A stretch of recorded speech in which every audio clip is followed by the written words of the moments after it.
Sport Sound on weekend afternoons. Sporting light and shade on BBC Radio Scotland.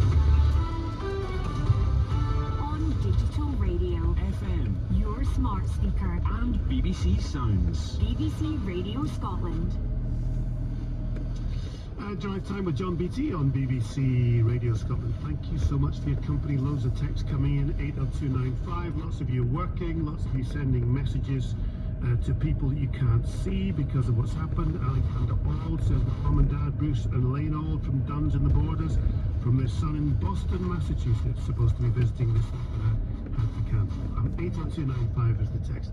Now, the death toll from coronavirus in Scotland has risen again by 6 to 22, and we've also learned of the more than 8,000 confirmed cases in the UK. Prince Charles is one of them. He was tested while in the northeast of Scotland, and our reporter Linda Sinclair has more.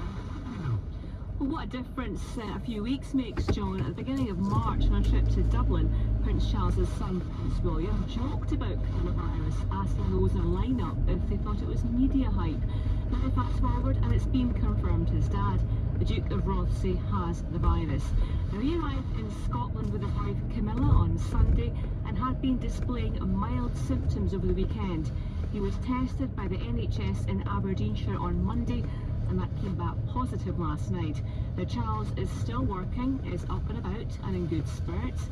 He's in self-isolation at the Balmoral estate, separate from Camilla, who was tested but doesn't have the virus.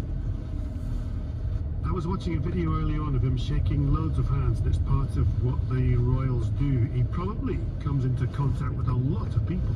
That's true. There's also a video that was shown of him recently, and he was having to remember to not shake hands with people. He was sort of doing clasping his hands together and bowing at people. So yeah, he was taking on that advice, wasn't he? He's reported to be. Namaste. Sorry. Namaste. It's the Indian greeting, isn't it? Namaste. Right. Good. Thanks for that. Well, he's reported to be. That's okay. This delay doesn't help matters, does it?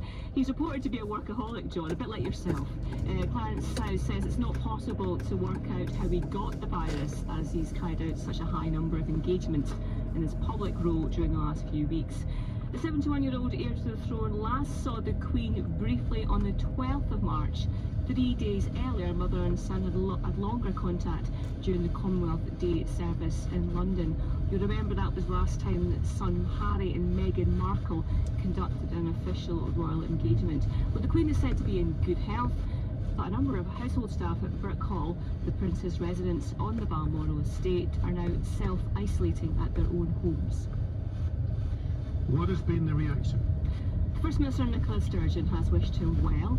Now, she was questioned at a briefing as to why he was tested, unlike the majority of the public. She said there are patient confidentiality reasons, and Scotland's Chief Medical Officer Catherine Calderwood said he was tested for a clinical reason.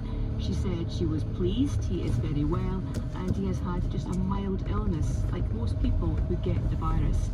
Nicola Sturgeon was also asked about her thoughts on why he was in Scotland and not in his primary residence in England, after people were warned not to go to the Highlands or more remote areas to try and outrun the virus. She said she couldn't comment specifically, but repeated her advice to the general public, asking people to behave responsibly, saying our remote areas are already under pressure. Prime Minister Boris Johnson has also wished him a speedy recovery. What's the wider picture? Well, as we said at the beginning there are 6 more deaths from coronavirus in Scotland, taking the total to 22.